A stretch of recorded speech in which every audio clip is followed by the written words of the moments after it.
So first of all, I want to say a huge welcome to everyone who's new to my channel. About 2 weeks ago I had 20 subscribers and about 2,000 views across all of my videos. I now have well over 100,000 views across my videos and over 1,300 subscribers, which is just crazy to think about. Unfortunately, I don't have time to make a fun facts and places video this week. But those of you who have seen my channel know I sometimes do like more informal video blogs as well. So I thought I'd give you one of them this week. I have some footage from back about 2 months ago when I went to Andorra, behind the scenes when I went on a hike up a mountain. So I thought I'd show you that footage today, just so that you have something this week. You might have known if you read my about information that I'm a PhD student full-time. And so I sometimes have busy weeks, and this week is unfortunately one of them. So hopefully you'll get a fun facts and places video next week, but for this week, if this is your kind of thing, then enjoy.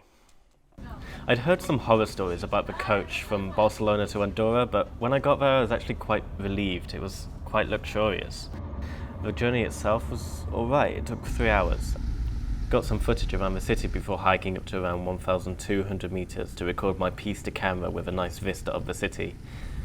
This is Andorra la Vella, the highest capital city in Europe. I was very red in this video. Now I have to go hike. After recording my piece to camera, I kept on hiking, and after a while, the roads went away and I went into the wilderness.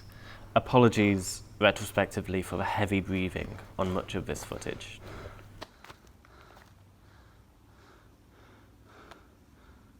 I'm beginning to think it's possible I may have underestimated the Pyrenees.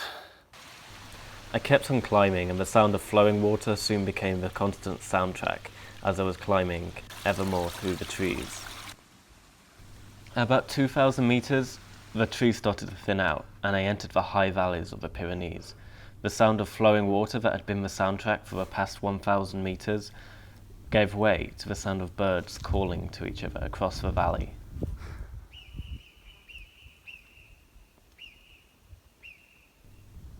I only saw one other person the entire time I was out hiking. Eventually I reached the refuge that I'd been aiming for at over 2,200 meters, and was greeted by some rather creepy looking animal bones on the entrance. Inside there were beds and medical supplies, but I didn't get any footage of any of this. In fact, I didn't get pretty much any footage on my way back down. This is the only shot you have. I was too exhausted and I was a little bit worried that I might miss my coach. So I made it back down. I'm here in Andorra la Vella, lying down in the park because I can't move. Little side effect there of climbing a mountain. So yeah, I'm just planning to stay on the floor here until my coach back to Barcelona arrives. So I'm a bit of a slub right now. Like, I came down and I was needing sugar, so I had a Coca-Cola, been having cookies. A Coca-Cola wasn't enough, so I'm having a Coke and a Fanta. And then I'm also having my shul, which I mixed up, which is good. I'm finally starting to get a little bit of energy. And I'm still dead, and I'm probably going to be dead for the next few years. So, yeah, good hike.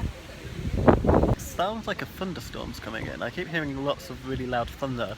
Kind of hoping that I get drenched in rain, because at least that would cool me down a little bit and relax me. A few minutes later the rain did start coming in, and I was kind of glad that I was no longer on top of the mountain. I was instead waiting for my coach. A few minutes later it arrived and I went back to Barcelona.